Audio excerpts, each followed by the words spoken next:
Chapter 17. Out of the Window. Dan is holding the flip-flop phone, and after a while, he closes it.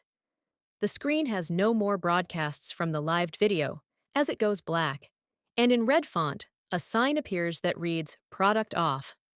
Palm is writing on the notebook, in which a few names are already written on the top right of that page. The names included Dam Reach, Airdrie, Noah, Sun, and the cleaning lady, all the ones that Dam had told him earlier as he was feeding the names and numbers in his new phone. On the top left side of the paper, Palm has written some other information in the form of a few statements. The first statement that he has written reads, The consumer today is a Caucasian, middle-aged, blue-collared type man who has a bit of an aggressive and vulgar problem and seems like a thrifty person. But he sure is very fascinating. The second statement was also written in the same section, right below the first one. The second one read, Also, the consumer seems a little sorrow-bound. When he mentioned the girl he used to know, Noah, Anne, he also seemed very morbid to keep her number on his new, or maybe the first phone ever. The third statement was also there after the second one.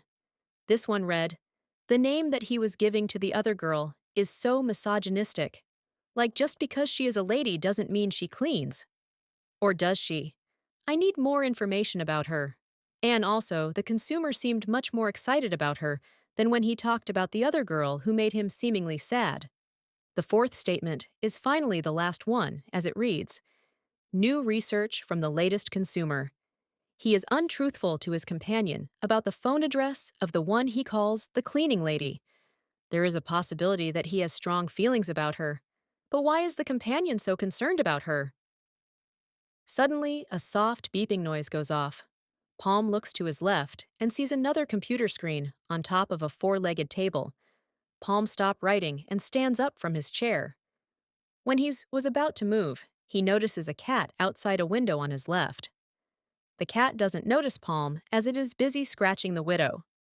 Palm walks towards the window and opens it. As soon as the window is opened, two hands come in and start holding on the edge of the window. The arms and elbow are getting inside of it with a lot of struggle. Then, a head full of hair is almost inside the window. Now, after a lot of difficulties, someone's upper torso gets in the window, followed by the legs, and finally a left foot. Anne is breathing hard, as if he is having difficulty in inhaling the air, like there isn't ample oxygen around.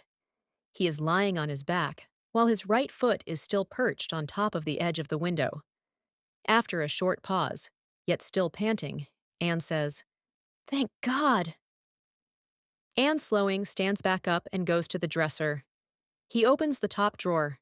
Inside the top dresser was nothing. Anne looks sarcastic. He opens the second drawer and he sees nothing in there as well. At the sight of empty drawers in front of him, Anne whispers to himself, What the fuck? In the hallway, Anne peeks his head out of his bedroom door to see if anyone's home. Anne notices that the entire apartment is pitch dark, without any hint of light anywhere. Anne can neither see nor hear anything around. When he can't figure out if there is anyone, he calls out in the hopes of receiving a response from the other end to let him know if the apartment is empty or not. In a loud voice, he says, Hello? He receives no response from inside the apartment. He figures out that it's probably just his paranoia, and there is indeed no one around. Anne quietly walks down the hallway and into the living room. He looks around the place skeptically, but it's too dark for him to see anything.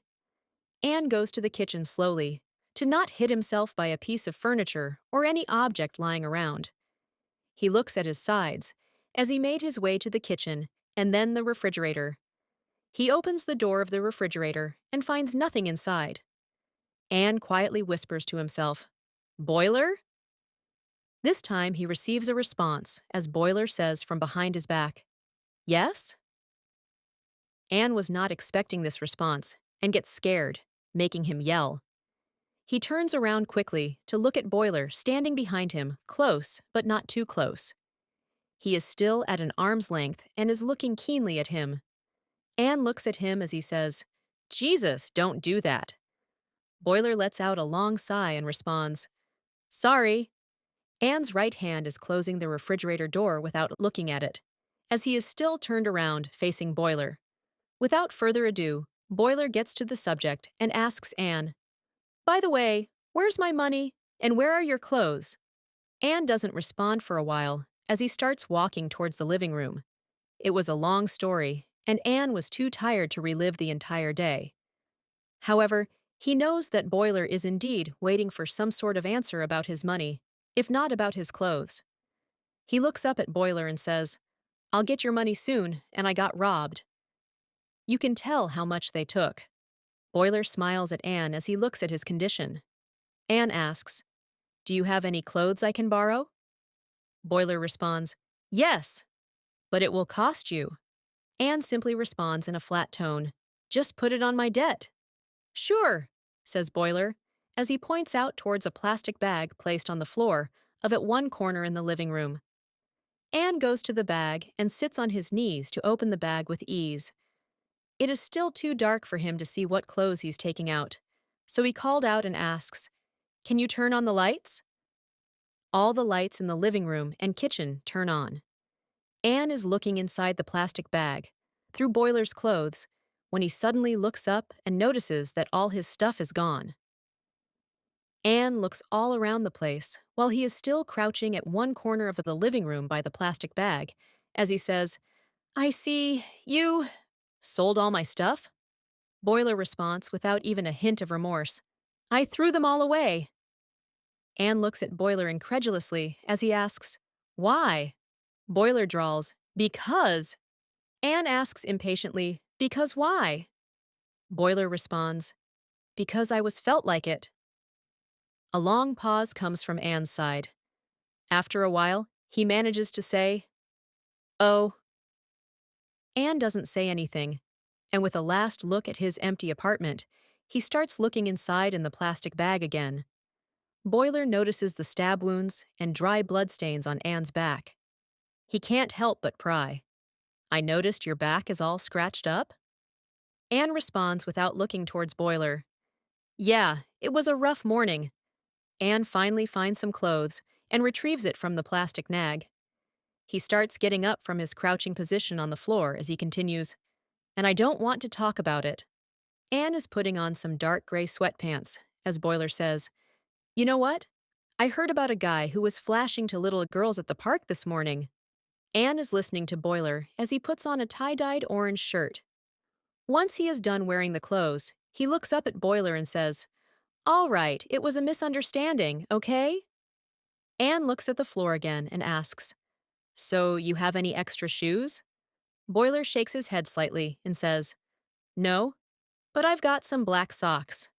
A window is being opened as Anne puts his legs outside the bedroom window and sits on the edge. Fatigue is clear at his face, and he looks in dire need of relaxation. His body, that is now covered with Boiler's clothes, has wounds and scars all over his back. Boiler comes towards the window where Anne is sitting, dangling his feet outside. Boiler looks at Anne and asks, "So, Anne, how are you going to get my money back? Do you have any other idea?"